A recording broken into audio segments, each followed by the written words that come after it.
ယဟန်တော်များသည်တိုင်းပြည်ရေးရာမတည်ငြိမ်မှုကြောင့်မြည်သည့်အတိုင်းအတာဖြင့်ဝင်ရောက်ဆုတ်ဖက်ခွင့်ရှိပါသလဲဖေယတစ်ဖက်ဘက်ကနေရက်တည်ခွင့်ရှိပါသလားဖေယဘယ်ဘက်မှမရက်တည်ပဲမဆိုင်သလိုနေရပါမလားဖေယယဟန်ဆိုတာကသူကကုသိုလ်ဖြစ်အောင်လမ်းညွှန်ပေးရတဲ့တာဝန်ရှိတယ်ဆရာဆိုတာလေမကောင်းမြတ်တာကောင်းရညွှန်လက်လို့ဆိုတာကိုအဲ့တော့ယဟန်တန်ခါဆိုတာကပါဠိလိုကတမနာလို့ခေါ်တာ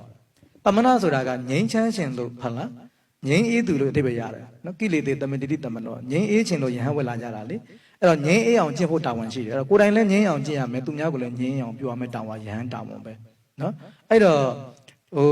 ဓမ္မလမ်းကြောင်းဘက်ကနေပြီးတော့ဦးဇင်းတို့ပြောတာဟောတာတော့ကိစ္စမရှိပါဘူးတိတိကျကျပြောရတော့ခက်တယ်ဒီကိစ္စကလေဘယ်တိုင်းတာတိလို့ပြောဖို့ကတော့ခက်တယ်ဘာလို့ကျယ်ဝန်းတာဒီကိစ္စတွေကြတော့လေအဲ့တော့ပုံသေးကားချက်ကြီးပြောလို့မရအောင်အဓိကယဟန်ရဲ့လုပ်ငန်းတာဝန်ကတော့ကုသိုလ်ဖြစ်အောင်ကိုယ်တိုင်လည်းကျင့်ပြီးတော့သူများကိုလည်းတိုက်တွန်းဖို့တာဝန်ယဟန်တာဝန်ပဲ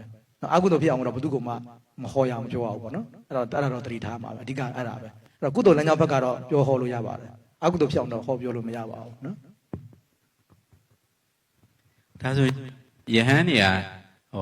ဥမာပါရှင်များရဲ့ဒီပါတီတွေပဲဖြစ်ပေါ့အဲ့ဒါမျိုးပါတီဆွဲတွေပါရောရှိတယ်လားဗျာနိုင်ငံရေးနဲ့ယဟန်တော်ဆိုတာဘာမှမသက်ဆိုင်တာလေနော်ဟုတ်တော့ဘုရားလက်ထက်မှာလည်းနိုင်ငံရေးပြဿနာတွေကအရန်ရှုပ်ထွေးပါတယ်အဲ့တော့ဘုရားရှင်လက်ထက်မှာကတည်းကရှိနေတာပဲလေဘုရားရှင်ဘာမှမပါခဲ့တာပဲဥပမာတစ်ခုပြောမယ်ဆိုလို့ရှိရင်အဇာရသက်နဲ့ဗိမိသာရမင်းဇလန်းကြည့်လိုက်လေဒါဗိမိသာရမင်းဆိုတာကဘုရားရှင်ရဲ့တပည့်အရင်ခောက်သောတာပန်လေနော်သောတာပန်ဘုရင်ကြီးဖြစ်ပါတယ်အဲ့တော့သူ့သောတာပန်ဘုရင်ကြီးဖြစ်တဲ့ဗိမိသာရမင်းကိုသားဖြစ်တဲ့အဇာရသက်နောက်ဘုရားရဲ့သားတော်လို့အမိခံတဲ့အရှင်တေဝတက်နော်ပူပေါင်းပြီးတော့တတ်ဖို့ကြိုးစားကြတာပဲအဲ့တော့ဘုရားရှင်ဒီကိစ္စမှာဘာမှပြောဆိုခွင့်မပြောခဲ့ဘူးလေမစီမတီဘာမှ